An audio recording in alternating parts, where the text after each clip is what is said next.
ഇന്ന് കളിപ്പാട്ടങ്ങൾ വിൽക്കുന്ന കൊച്ചുകുട്ടികൾ നാളെ ഒരുപക്ഷേ വലിയ കച്ചവടക്കാരാകും. കുട്ടികളിലെ കച്ചവട താൽപര്യവും സംരംഭകത്വ സ്വഭാവവും വർദ്ധിപ്പിക്കാൻ സഹായിക്കുകയാണ് ദുബായ് താമസ കുടിയേറ്റകാര്യ വകുപ്പ്. യങ് മെർച്ചന്റ്സ് എന്ന പേരിലാണ് കുട്ടികൾക്കായി ദുബായിൽ വ്യാപാരമേള ഒരുക്കിയത്. കളിയും കച്ചവടവും ചേർന്നതായിരുന്നു ദുബായ് GDRFA ഒരുക്കിയ യങ് മെർച്ചന്റ്സ് വ്യാപാരമേള. കളിപ്പാട്ടങ്ങളും കാർഡുകളും ആഭരണങ്ങളും അലങ്കാര വസ്തുക്കളുമൊക്കെ വിൽക്കാൻ കുട്ടി കച്ചവടക്കാരെത്തി.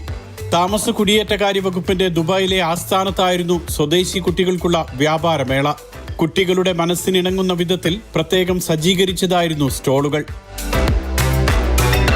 സ്റ്റോളുകളിലെത്തിയവരെ കുട്ടികൾ സ്വാഗതം ചെയ്യുകയും ഉൽപ്പന്നങ്ങൾ പരിചയപ്പെടുത്തുകയും ചെയ്തു. ചിലർ വില പേശി.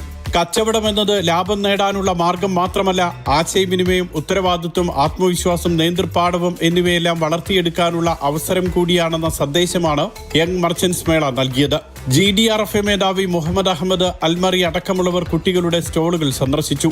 പാഠപുസ്തകത്തിനപ്പുറമുള്ള യഥാർത്ഥ ജീവിതാനുഭവം കുട്ടികൾക്ക് സമ്മാനിക്കുകയായിരുന്നു ലക്ഷ്യമെന്ന് മുഹമ്മദ് അഹമ്മദ് അൽമറി വ്യക്തമാക്കി. Mathrubhumi news, Dubai.